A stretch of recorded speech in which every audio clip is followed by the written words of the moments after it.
नमो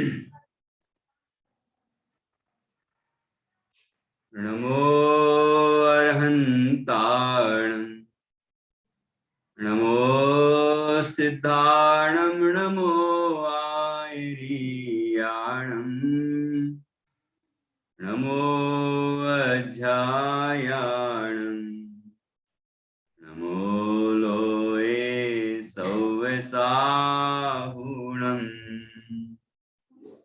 अर्हन्त सिद्ध साहु तिद्यं जिणधम्म वयण पडिमाहु जिण निलयाय नवदेवादिन्तु मे पोहि मंगलम भगवान वीरो मंगलम गौतमो गणी मंगलम कुंद कुंदाद्यो जैन धर्मोस्तु मंगलम सर्वमंगल मांगल्यम सर्वकल्याणकारकं प्रधानं सर्वधर्माणां जैनं जयतु शासनं जैनं जयतु शासनम्।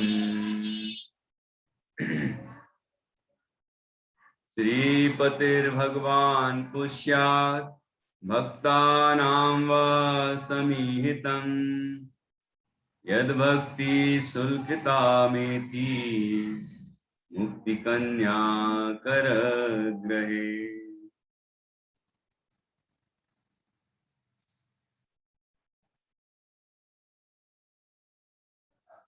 आचार्य श्री बादीव सेन द्वारा रचित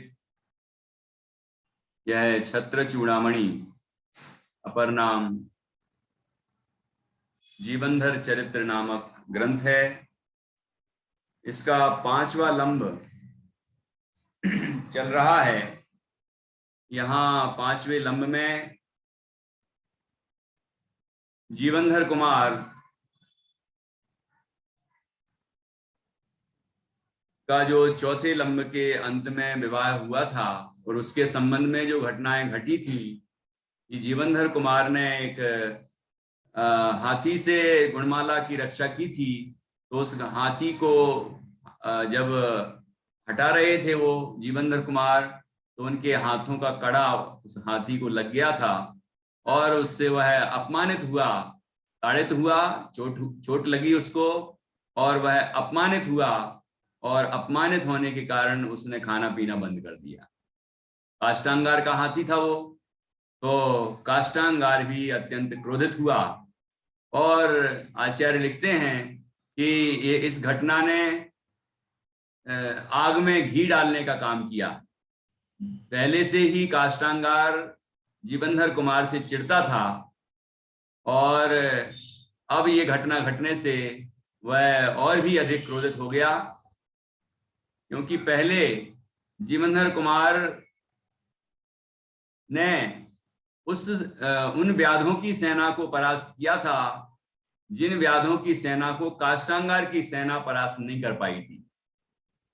इससे भी उसको अपमान महसूस हुआ, जबकि ये खुश होने की बात है कि राजपुरी के लोगों की रक्षा हुई, राजपुरी देश का सम्मान हुआ। तो ये इस हिसाब से तो वीरता का सम्मान मिलना चाहिए, लेकिन वह ईर्ष्यालु था। यहाँ नीच वृत्ति थी उसके हृदय में, इस कारण से वह बुरा मानता है। और इसके अलावा भी जो घटना घटी वहां, एक और घटना आई थी व्याधों, गंधर्व दत्ता का जो स्वयंवर रचा गया था, उसमें काष्टांगार आदि भी जिस राजकुमारी को नहीं जीत पाए, वीणा वादन में परास्त नहीं कर पाए, तो उसको जीवनधर कुमार ने परास्त करके और उसके साथ विवाह संपन्न किया। तो इससे भी इनका तिरस्कार ही हुआ। तो इस तरह से वह पहले से ही जीवनधर कुमार के प्रति रुष्ट था और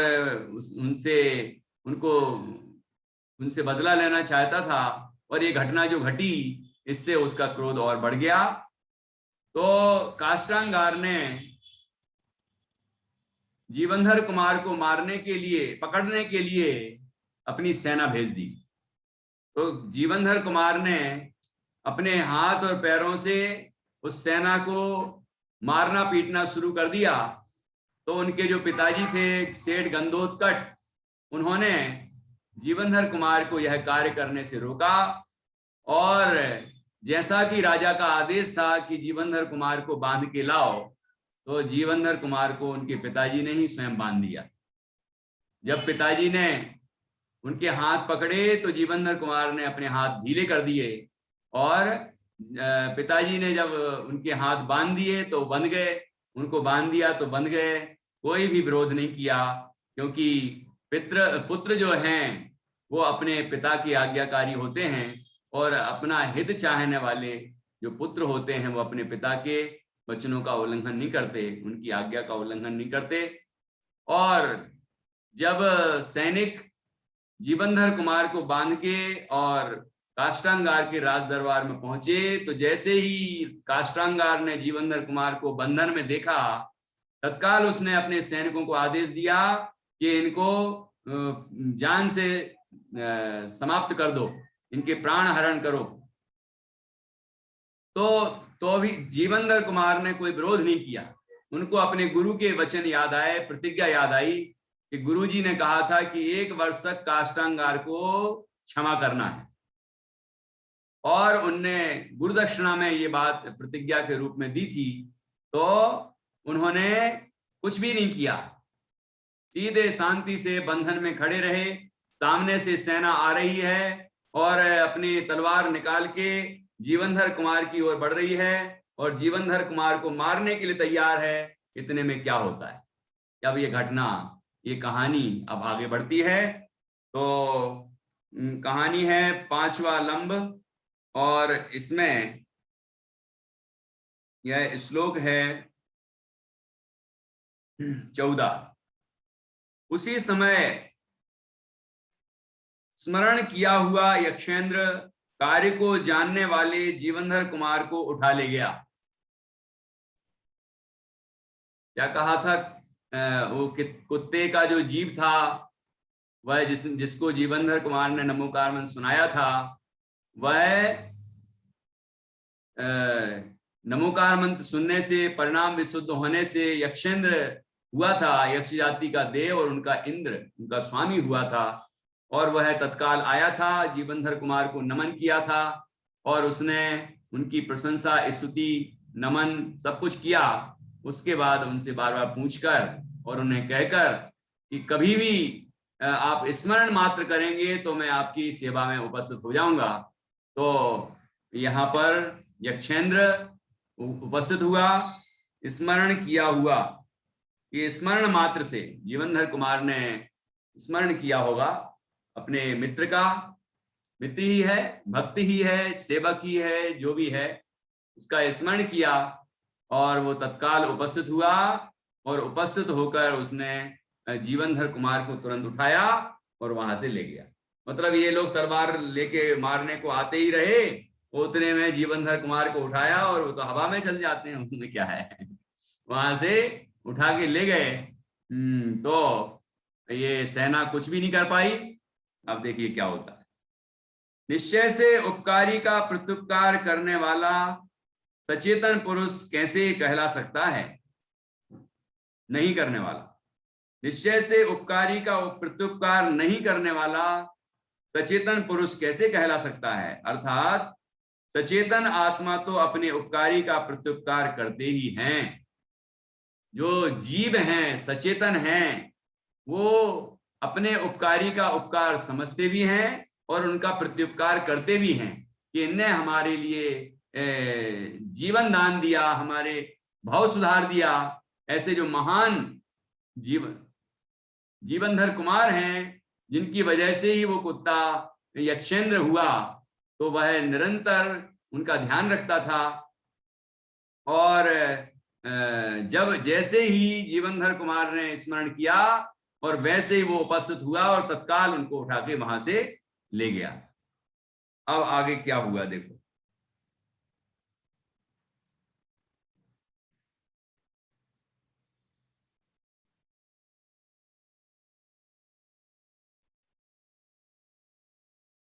फिर प्रजा ने अत्यंत शोक से इस प्रकार विचार किया, लोग गुणों के जानने वाले होते हैं, यह किंवदंती बिल्कुल सत्य है। लोग सब समझते हैं कि जीवनधर कुमार अत्यंत गुणवान थे, शक्तिशाली थे, परोपकारी थे, अनेक गुणों से युक्त थे। यह बात लोग सभी राजपुरी के लोग जानते थे। और जब ये घटना घटी, जीवनधर कुमार को बांध के ले जाया गया और वहां पर काष्टांगार ने जैसा दुष्ट व्यवहार किया, ये सारी बात नगरवासी जानते थे। तो नगरवासी ये जानकर बहुत दुखी हुए, प्रजाजन बहुत दुखी हुए कि हमारे जो प्रिय जीवनधर कुमार हैं, जो हमारा भला करने वाले हैं, उनके साथ राजा ने ऐसा दुर्व्यवहार किया। ये इस बात को जान के वो बहुत दुखी हुए। तो यहाँ लिखा है कि लोग गुणों के जानने वाले होते हैं, यह किंवदंती बिल्कुल सत्य है। किंवदंती मतलब लोग कहते हैं कि लोग गुणों के जानने वाले होते हैं, मतलब लोग गुणों को अपने आप पहचान लेते हैं कि ये व्यक्ति गुणवान है, ये पहचान लेते हैं। तो ये बात सत्य है कि लोग गुणों की परख रखते हैं, है ना, कि वो समझ लेते हैं कि ये व्यक्ति गुणवान है। तो ये बात सही ही है। और आगे, दुष्ट बुद्धि काष्टांगार की यह दुष्टता लोक को भी उल्लंघन कर गई, अर्थात अपने स्वामी के द्रोह से नहीं डरने वाले काष्टांगार की इतनी दुष्टता क्या अधिक है कि जिसने अपने स्वामी से द्रोह किया हो, जिसने अपने राजा को मारा हो, वह जीवनधर कुमार का बुरा करे तो उसमें कौन सा आश्चर्य है। ये तो दुष्टता कौन सी अधिक है, इससे भी ज्यादा दुष्टता कर सकता है वो। जो स्वभाव से दुष्ट ही है वह क्या नहीं कर सकता, जिसको अपने स्वामी का विश्वासघात कर सकता है, राजद्रोह कर सकता है, वह व्यक्ति किससे द्रोह नहीं कर सकता। यहां पर विशेष अर्थ में लिखा है, राजद्रोह करने में सभी प्रकार के द्रोह समाहित हो जाते हैं, इसमें पांचों प्रकार के पाप भी गर्भित हो जाते हैं। अतः ऐसे राजद्रोह की दुष्टता करने वाले काष्टांगार द्वारा एक वणिक पुत्र को मृत्युदंड देना विशेष दुष्टता कैसे हुई। काष्टांगार की दृष्टि में तो वे जीवनधर कुमार के वैश्य पुत्र ही हैं, उसे अभी यह पता ही नहीं है कि जीवनधर कुमार राजा सत्येंद्र के ही पुत्र हैं, अभी उसे नहीं पता। ठीक है, जब राजा के साथ द्रोह कर सकता है तो एक वणिक पुत्र के साथ द्रोह क्यों नहीं कर सकता। तो इसीलिए ये कोई बड़ी बात नहीं है उसके लिए, ऐसे दुष्टों के लिए ये बड़ी बात नहीं है, उससे भी ज्यादा दुष्टता वो कर सकते हैं। खेद है, सबके साथ एक सा बर्ताव करने वाला यमराज भी दुष्ट राजा के सदृश दुराचारी हो गया। निश्चय से वह यमराज भी सार रहित होने से दुर्जनों को ग्रहण नहीं करता। यहाँ क्या कह रहे हैं आचार्य कि प्रजा विचार कर रही है, प्रजा ने ये विचार किया कि जिस राजा ने, जिस काष्टांगार ने अपने राजा के साथ द्रोह किया, सभी तो जानते हैं ना, सभी जानते हैं कि इसने क्या किया था। तो उसने वणिक पुत्र को यदि ऐसा उसके साथ व्यवहार किया है तो उसमें कौन सा बड़ा काम किया, उससे भी ज्यादा दुष्ट काम कर सकता है वो तो, है ना। और यहां लिख रहे हैं कि यमराज के लिए भी बोल रहे हैं, क्या बोल रहे हैं यमराज के लिए। यमराज भी कैसा दुष्ट व्यवहार वाला है, एक दुर्जन को तो वो उठा नहीं रहा है, सज्जनों को उठाने की कोशिश करता है। राजा सत्येंद्र चले गए, अब जीवनधर कुमार को मृत्युदंड दिया, तो अभी काष्टांगार कोई बुरा नहीं कर रहा है, कि करना तो ये चाहिए कि इस काष्टांगार को ही मारना चाहिए, लेकिन यमराज भी कैसा कर रहा है, कैसा दुराचारी हो गया है, ऐसा विचार करती प्रजा।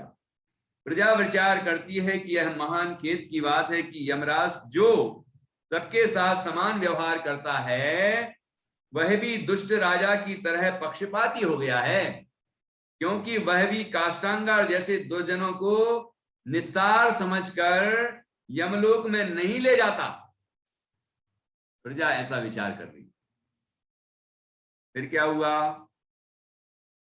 ये यमराज की जो मान्यता है ये जैन धर्म के अनुसार नहीं है, ये अन्य मत की मान्यताएं हैं।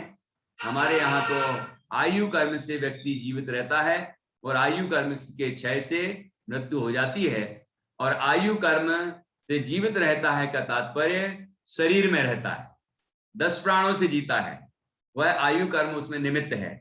और जब आयु कर्म का क्षय होता है तो ये प्राण छूट जाते हैं, लेकिन जीव तो अनादि अनंत वस्तु है, वह कोई नष्ट नहीं हो जाता, ठीक है ना। तो ये बात जैन दर्शन में के अनुसार भी समझना चाहिए। ये यमराज की मान्यता जैन अनुसार, जैन आमनाय के अनुसार नहीं है, फिर भी ऐसा कथन ये लोक व्यवहार में किया जाता है, तो वही प्रयोग आचार्य ने किया है। सज्जन पुरुष जल में से दूध ग्रहण करने वाले हंस के सदृश वस्तु का सार ग्रहण कर लेते हैं। निश्चय से सोचनीय दुष्ट पुरुषों के कार्य या तो मनमाने या दूसरे से सुनकर किए हुए हुआ करते हैं। सज्जन और दुर्जन का क्या स्वभाव है वह यहां बताया गया। सज्जन का स्वभाव क्या है और दुर्जन का स्वभाव क्या है, कि जैसे मिले हुए दूध और पानी में से गुणग्राही हंस दूध को ही ग्रहण करता है, वैसे ही सज्जन पुरुष किसी घटना विशेष या व्यक्ति विशेष से आत्म कल्याण परक सारभूत विषय ही ग्रहण करते हैं। और दुर्जन पुरुष जनश्रुति, लोग कहते हैं, जनश्रुति मतलब लोग कहते हैं, जनश्रुति और अपनी व्यक्तिगत अभिरुचि के आधार पर ही कार्य करते हैं। वे कुछ भी सार असार का विचार ही नहीं करते। यहां पर देखा जाए तो जीवनधर कुमार ने तो राज्य के लिए अच्छा ही किया था, सब तरह से दूसरों का उपकार ही किया था, भला ही किया था, तो ऐसे लोगों का तो सम्मान किया जाता है। देश में भी कोई देश की सेवा के काम करता है तो उसका सम्मान करते हैं कि नहीं, वीरता का सम्मान मिलता है, परोपकारी का सम्मान मिलता है, और भी अनेक तरह से सम्मानित किया जाता है, तो उसके गुणों की तो प्रशंसा होती है।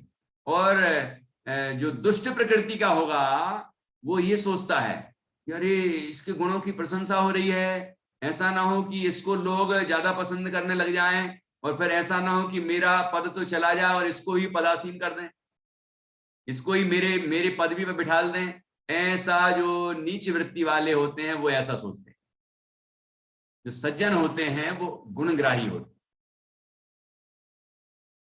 सज्जनता का लक्षण, यदि दूसरे कारणों की अपेक्षा से रहित केवल गुण और दोष से प्रवर्तित किसी वस्तु का ग्रहण और त्याग हो तो निश्चय से वह ही सज्जनता का लक्षण है। सज्जनता का लक्षण क्या है? सज्जन पुरुष किसको जानना चाहिए? कि किसी की प्रेरणा, पहला किसी की प्रेरणा, दबाव या कसाय आदि के बिना मात्र हित अहित की मुख्यता से किसी वस्तु का ग्रहण या त्याग करना ही सज्जनता का सच्चा लक्षण है। कि वो सार और असार का विवेक रखते हैं, जो ग्रहण करने योग्य है उसको ग्रहण करते हैं, छोड़ने योग्य है उसको छोड़ते हैं, जो सम्मानजनक व्यक्ति है उसका सम्मान करते हैं, ठीक है ना, जो गुणवान है उसके गुणों का ग्रहण करते हैं, और दुर्जनों के दोषों को जानते हैं और वो उसको दूर करने की भावना रखते हैं, लेकिन उसके प्रति भी माध्यस्थ भाव रखते हैं, ठीक है।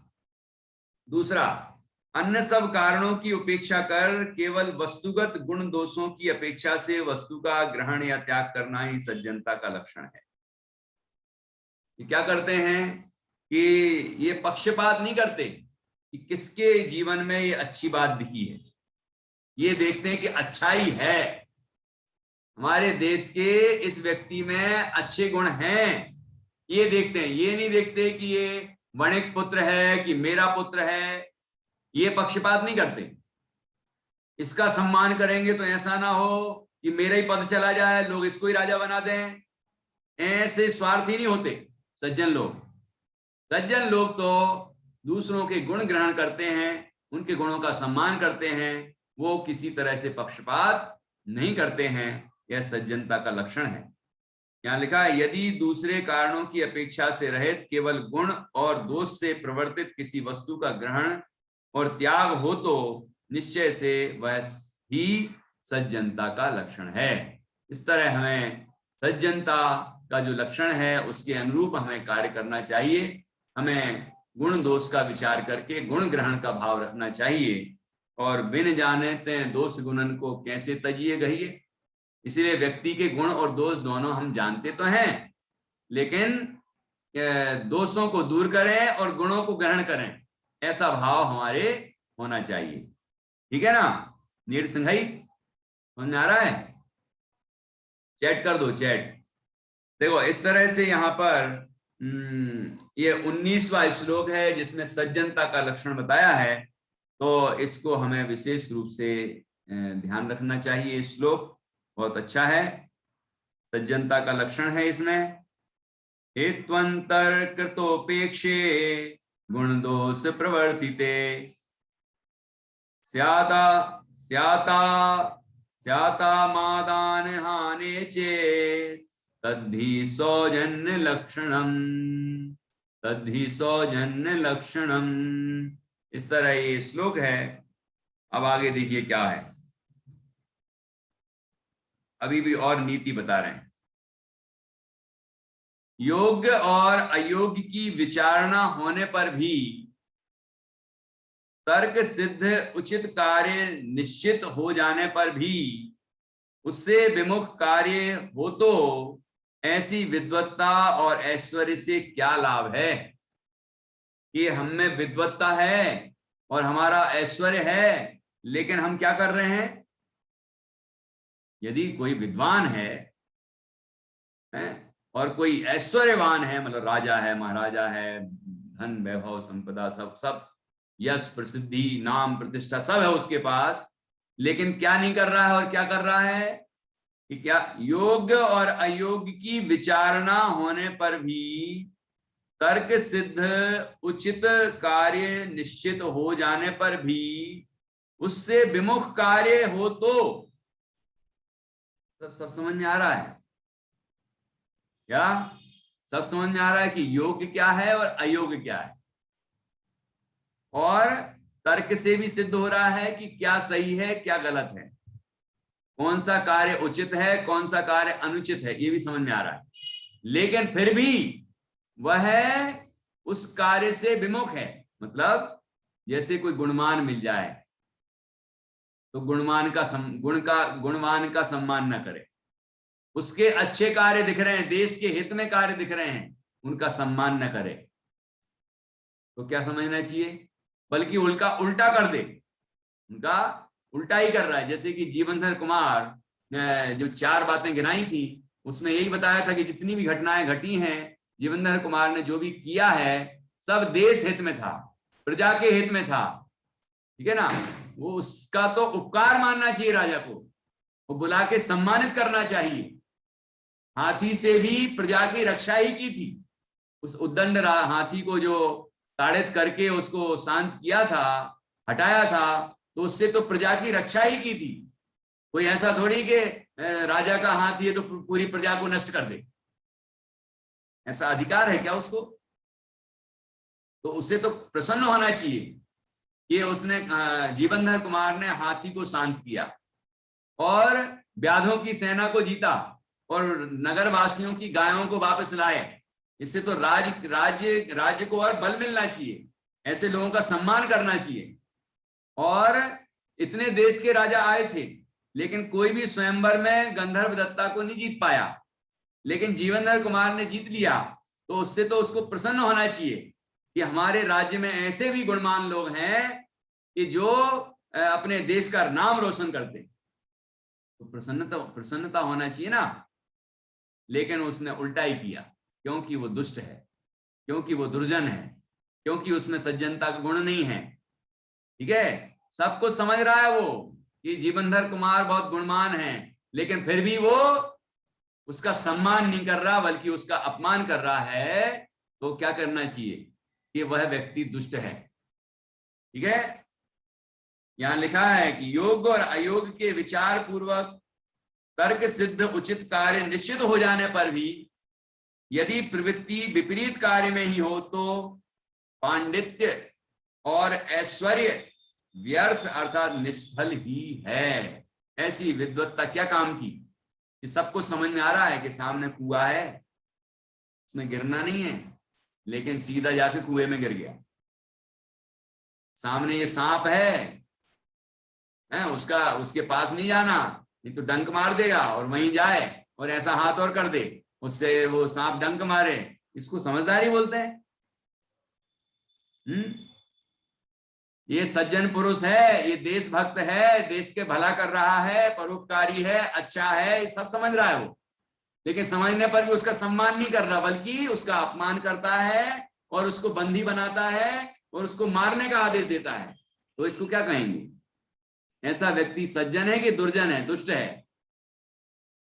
तो हमें भी इन गुणों का विचार करना चाहिए कि हमारे अंदर सज्जनता का गुण हो और हम दुनिया के गुणों को ग्रहण करें। अपने परिवार में कोई हमसे छोटा है लेकिन गुणवान है तो उसके गुणों का हमें सम्मान करना चाहिए, गुणों की प्रशंसा करना चाहिए। ये नहीं सोचना चाहिए हम प्रशंसा कर देंगे तो ऐसा ना हो कि इसके भाव चढ़ जाए, वो हमसे भी ज्यादा महान कहलाने लग जाए, फिर ऐसा ना हो कि हमारा पद कमजोर हो जाए।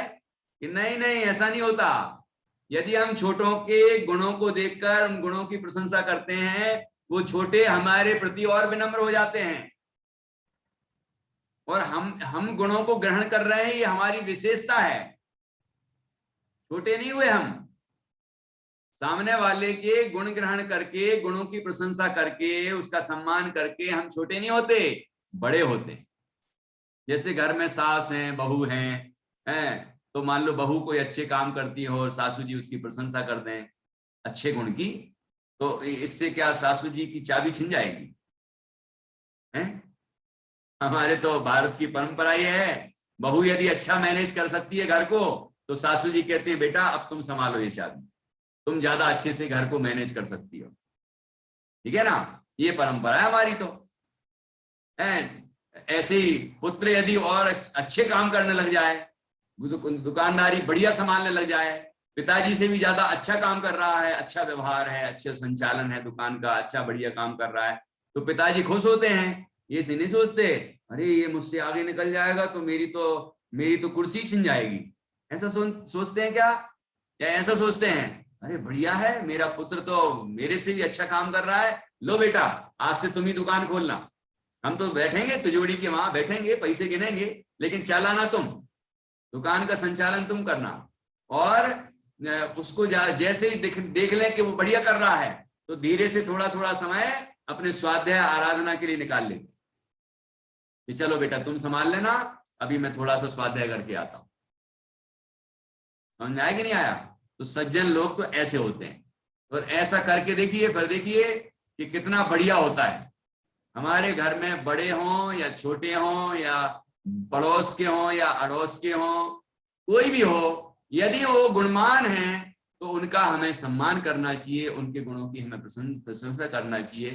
ठीक है, जिससे उनके गुण बढ़ेंगे और वो ये समझेंगे कि ये गुण की प्रशंसा कर रहा है, इसका मतलब ये हमारे गुणों का महत्व समझता है, तो वो गुणवान व्यक्ति हमारा ही विनय करेगा, क्योंकि हमने उसके गुणों को पहचाना और हमने उसके गुणों की प्रशंसा की, उसके गुणों को प्रोत्साहित किया है, तो उसका फल हमें भी तो मिलेगा, है ना। तो ऐसा छोटा विचार नहीं रखना चाहिए, बड़ा विचार रखना चाहिए अपने हृदय में।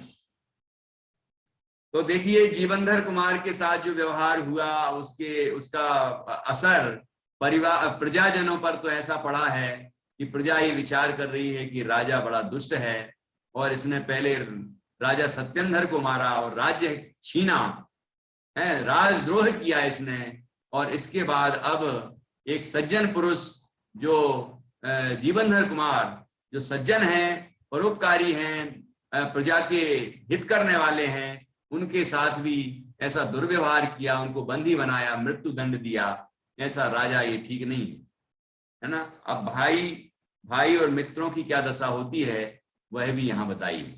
देखिए क्या कहा है।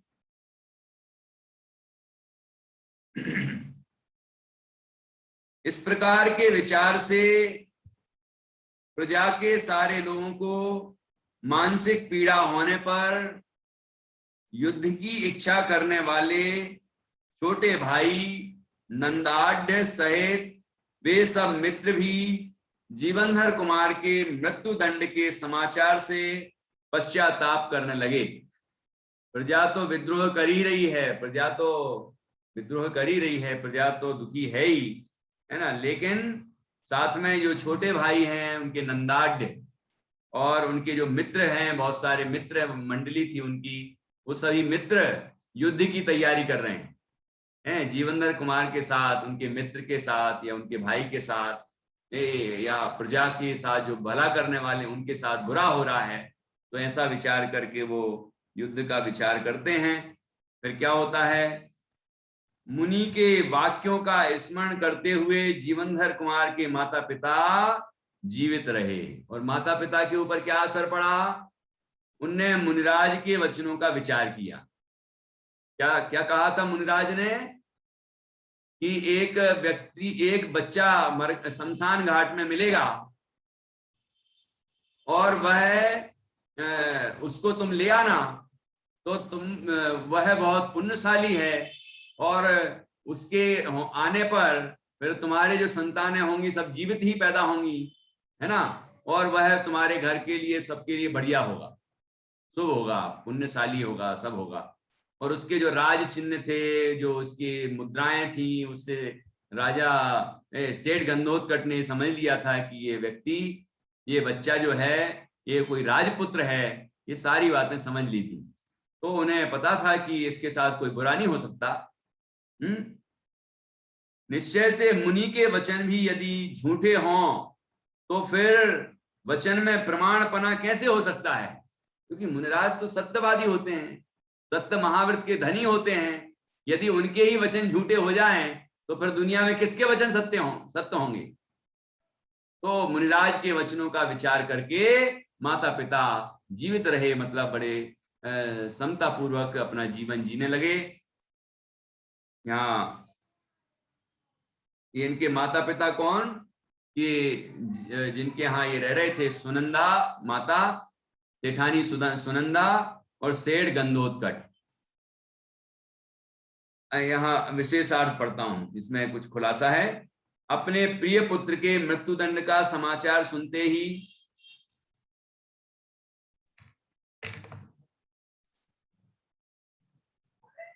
माता पिता प्राण ही त्याग देते, किंतु वे मुनिराज के वचनों पर विश्वास कर जीवित रहे।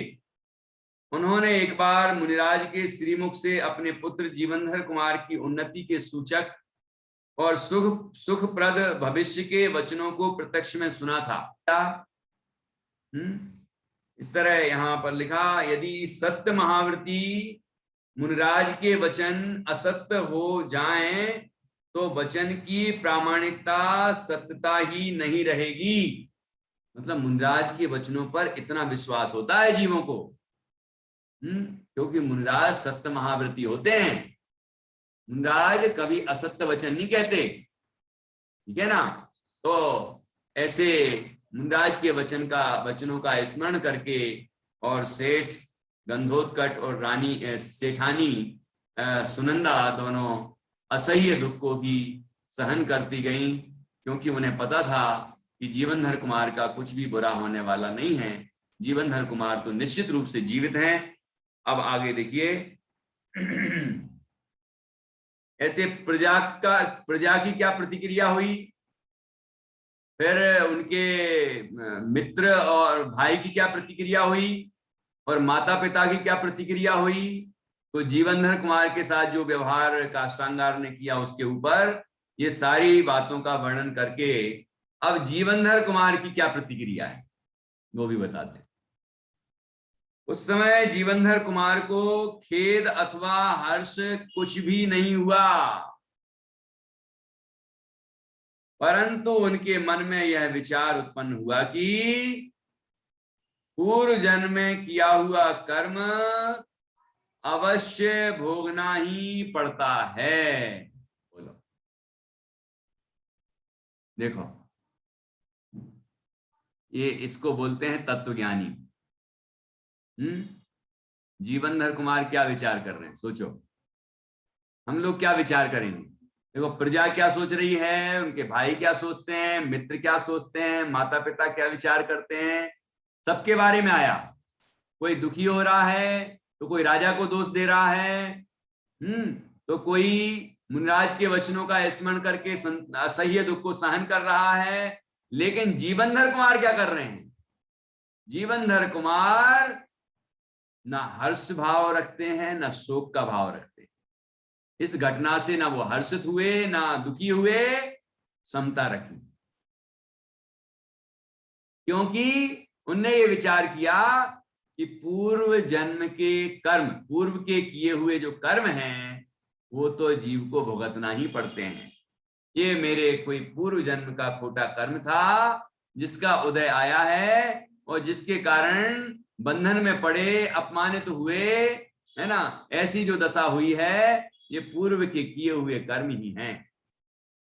अभी वो बताया नहीं है, आखिरी के लम्हे में बताएंगे कि उनके पूर्व जन्म की कौन सी घटना थी जिसके कारण ये हुआ है।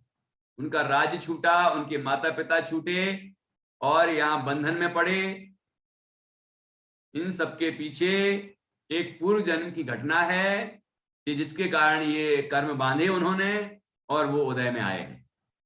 तो वो सही विचार कर रहे हैं। अभी पता नहीं है उनको, किसी ने बताया नहीं है अभी उनको कि तुमने क्या किया था। लेकिन इतना तो पक्का ही है, हमें पता हो या नहीं पता हो, लेकिन हमारे साथ जो कुछ भी हो रहा है वो हमारे पूर्व कर्म का फल है। पूर्व जन्म में किया हुआ कर्म अवश्य भोगना ही पड़ता है। आरोही, अभी नहीं पूछना तुम, आरोही को पता है आगे वो आखिरी में क्या घटना घटी थी। लेकिन अभी नहीं पूछना। अच्छा, नित्या को भी पता है ना, कि वो बताएंगे कि इसके पूर्व जन्म में क्या हुआ था जिसके कारण से ऐसा हुआ है उनके साथ, है ना। तो अभी तो इतना ही समझना है, क्योंकि जीवनधर कुमार को तो अभी पता नहीं है ना। तो अपन को ये सोचना है कि हमें भी नहीं पता। देखो ध्यान से सुनना मेरी बात, क्या कह रहा हूं। जीवनधर कुमार को पता नहीं है ना, तो अभी वो ये विचार कर रहे हैं मेरे पूर्व जन्म के कर्मों का फल ही आया है जो मुझे भुगतना ही पड़ेगा। ठीक है, और समता से भुगतो या दुखी होके भुगतो, भुगतना तो पड़ेगा। समता से भोगेंगे तो नए कर्म नहीं बनेंगे,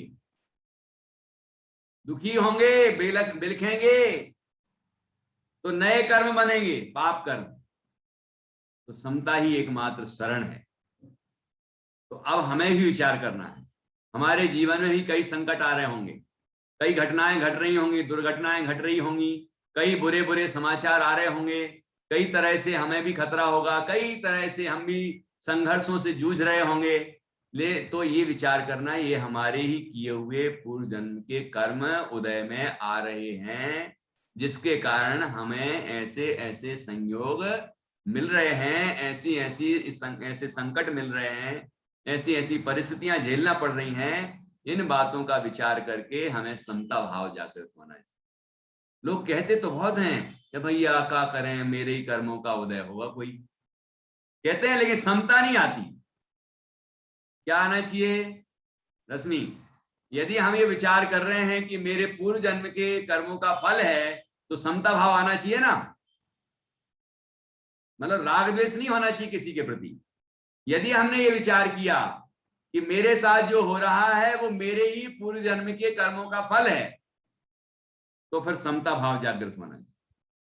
मतलब जिस व्यक्ति के निमित्त से होता हुआ दिख रहा है उसके प्रति राग द्वेष नहीं होना चाहिए। जिस महामारी के कारण जो भी संकट बन रहे हैं, उस महामारी के प्रति भी राग द्वेष नहीं होना चाहिए। ठीक है, जो शासन व्यवस्था हो या घर की व्यवस्था हो या घर के लोग हों या बाहर के लोग हों या शरीर के हों, शरीर में रोग आदि हों, ये सब जो है ये सब पूर्व जन्म के कर्मों के उदय हैं। तो कर्मोदय का विचार करके समता भाव आना चाहिए। यदि हम कर्मों के उदय का विचार कर रहे हैं और समता नहीं आ रही, तो मतलब विचारों में खोट है। हम विचार तो कर रहे हैं, बोल तो खूब रहे हैं, भैया क्या करें, हम आप पूर्व जन्म को कर्म का फल है ये कह तो रहे हैं, हम मान नहीं रहे। तो हमें इसका विचार भी करना चाहिए और ऐसा स्वीकार भी करना चाहिए, और उसका फल समता भाव भी जागृत होना चाहिए। तभी हमने तभी हम ये निर्णय करें कि वाकई हमें ये जिनवाणी का वचन समझ में आया है कि हमारे साथ जो भी कुछ होता है, अनुकूल प्रतिकूल, ये सब हमारे पूर्व जन्म के कर्मों का ही फल है। पूर्व जन्म के फल है, मतलब जरूरी नहीं कि पूर्व जन्म का ही फल हो, इसी जन्म में भी हमने किया हो वो भी फल आ सकता है, लेकिन पूर्व का किया हुआ फल है ये तो पक्का है। चाहे इसी जन्म में पूर्व में किया हो, या पिछले जन्मों में किया हो, या पिछले जन्मों के पिछले जन्मों में किया हो, जन्म जन्मांतरों में किया हो, उसका ही फल है। और यदि इन कर्मों से बचना है तो भक्तामृत स्तोत्र का 7वां काव्य याद कर लो। त्वत्संस्तवे, हाँ देखो नित्या बोल रही, बोलो बोलो।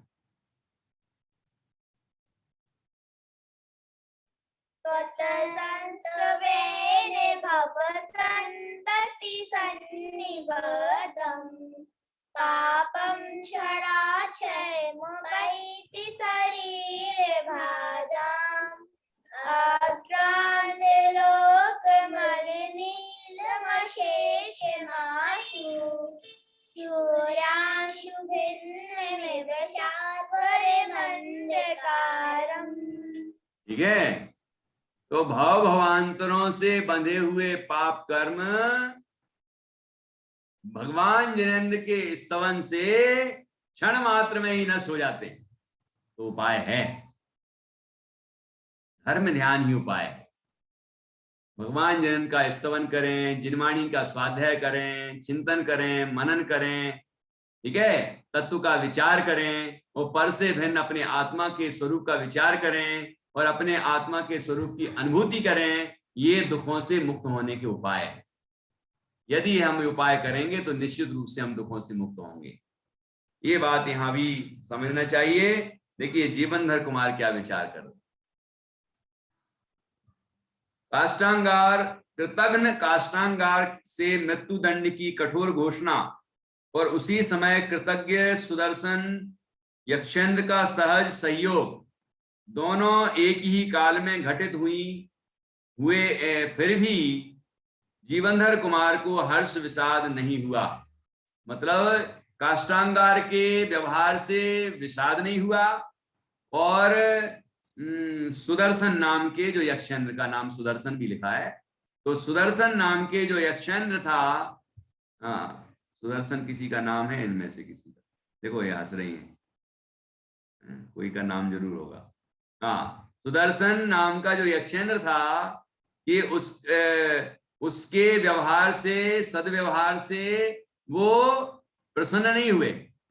मतलब हर्ष भी नहीं, विषाद भी नहीं, दोनों ही नहीं हुआ। जीव का पूर्वकृत कर्म ही फलदायी होता है। जीवनधर कुमार ने इतना ही विचार कर समता भाव धारण किया। वह समता भाव हमें भी धारण करना चाहिए हर परिस्थिति में। ठीक है, चलिए आगे बढ़ते हैं। अब यहां क्या हुआ, अब ये उपकथा नंबर 10। यहां तक तो वो जो घटना घटी उसके बारे में प्रतिक्रियाएं आई। अब कौन लेके आया था जीवनधर कुमार को? यक्षेंद्र। तो अब यक्षेंद्र क्या करता है देखिए। इसके अनंतर ये जो सूक्ति थी पहले, किंतु पूर्व कृतम कर्म भोक्तव्यमिति मानसम, ये दूसरी पंक्ति है, ये याद करने लायक है, सूक्ति है वो। किंतु पूर्व कृतम कर्म भोक्तव्यमिति मानसम, जीवनधर कुमार ने ऐसा विचार किया है। इसके ऊपर की तो बताई दी थी आपको कि वितथे मुनि वाक्येपि प्रामाण्यम वचने कुतः, यदि मुनिराज के वचन ही मिथ्या हो जाएं तो फिर कौन से वचन प्रामाणिक होंगे? कोई प्रामाणिक नहीं होंगे फिर। ठीक है, चलिए आगे बढ़ते हैं। तो यहां पर क्या हुआ, अब कल सुनाए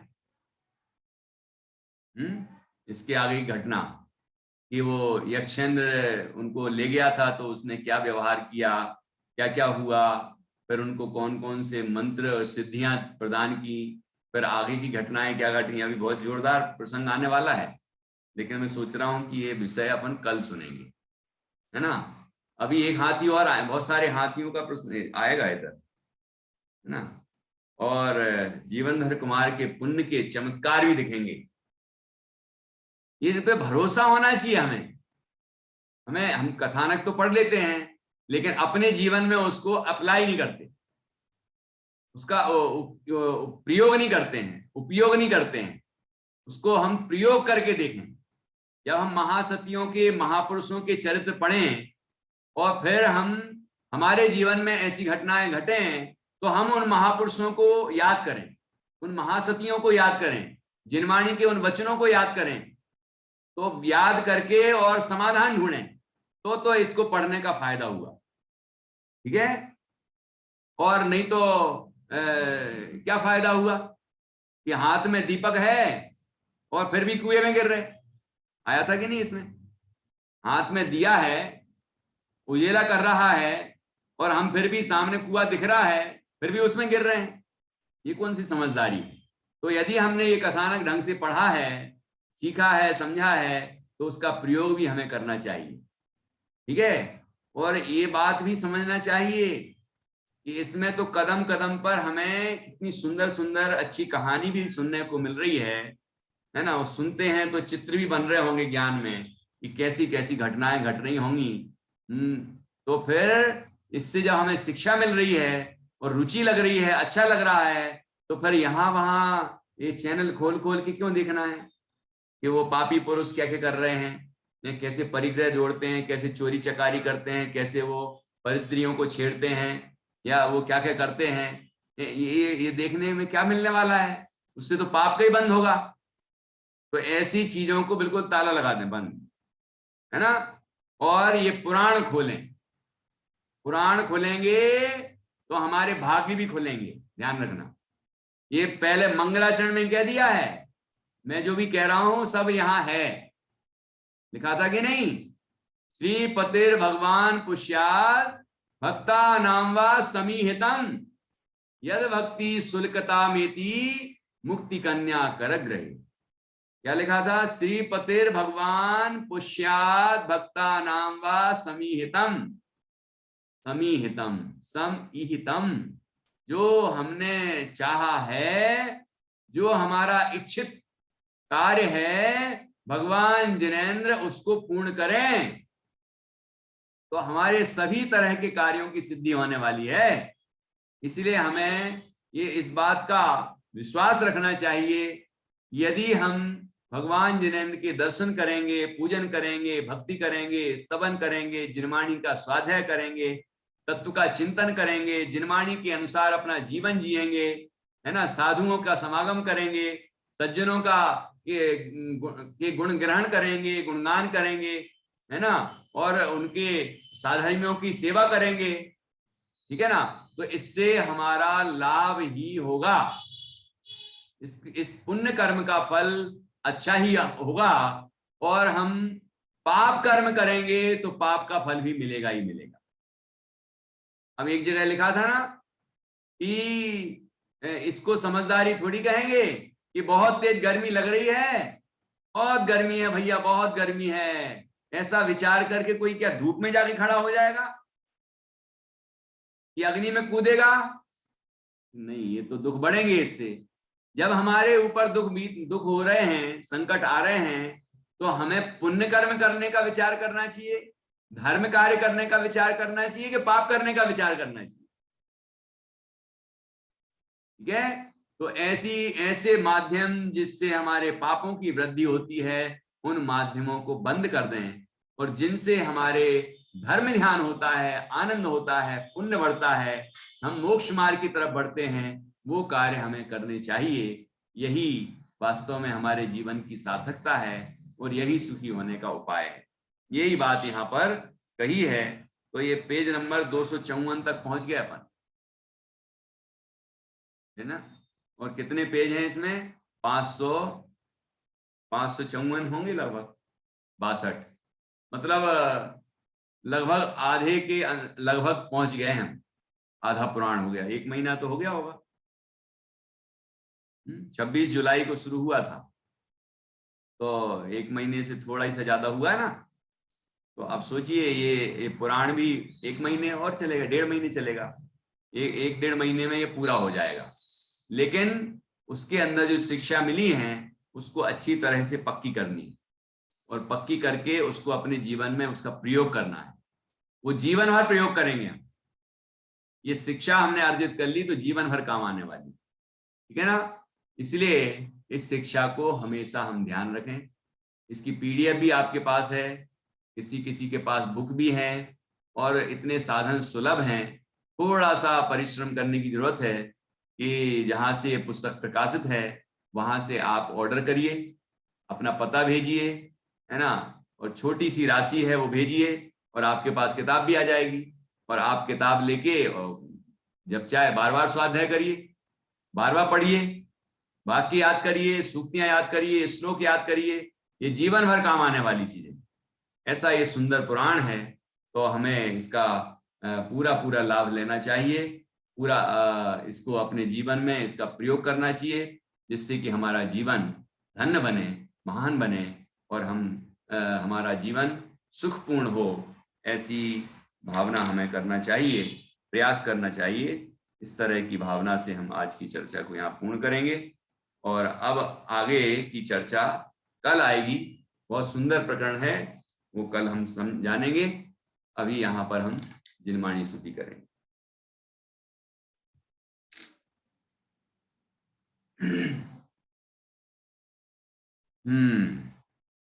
आज निसर्ग से करवाते हैं।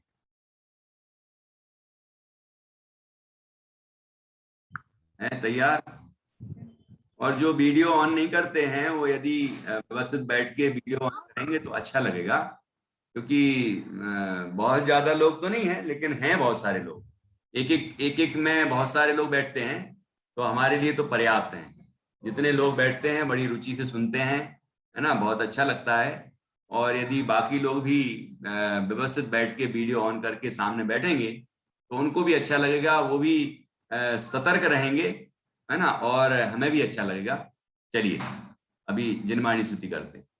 हाँ, निसर्ग।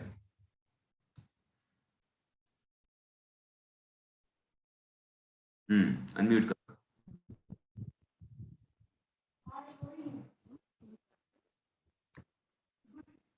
चरणों में आ पड़ा हूँ मैं, द्वादशांग वाणी मस्तक झुका रहा हूँ वे द्वादशांग वाणी। मैं चरणों में त्याग को नशाया, चरणों में आ पड़ा हूँ हे पड़ा। द्वादशांग वाणी मिथ्यात्व को नसाया, क्या है? निज तत्व को प्रकाशा।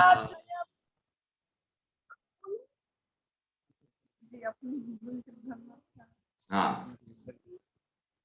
इसे थोड़ा अच्छे से गाइए। निज तत्व को प्रकाशा, पराया भाषा हो भान के समानी। चरणों में आ पड़ा हूँ हे द्वादशांग वाणी। हाँ, बोलिए आप। पड़ा हूँ को बताया, शास्त्राज को जताया, बंद से छुड़ाया, संजी जिनेन्द्र वाणी। चरणों में आ पड़ा हूँ वे द्वादशांग वाणी। निपुचार मेरे मग में जंजीर डाल पग में, हानि है मोक्ष मग में प्यार मोस ठानी चरणों में आ पड़ा हूँ हे द्वादशांग वाणी। दे ज्ञान मुझको माता इस जग से तोड़ू नाता होवे सुदर्शन साता नाही जग में तेरी शानी चरणों में आ पड़ा हूँ हे द्वादशांग वाणी। मस्तक झुका रहा हूँ हे द्वादशांग वाणी। बोले द्वादशांग जनवाणी माता की जय। जय महान जिन धर्म की जय। जय। सभी 9 बार नमो का मंत्र के माध्यम से पंच परमेष्टि का स्मरण।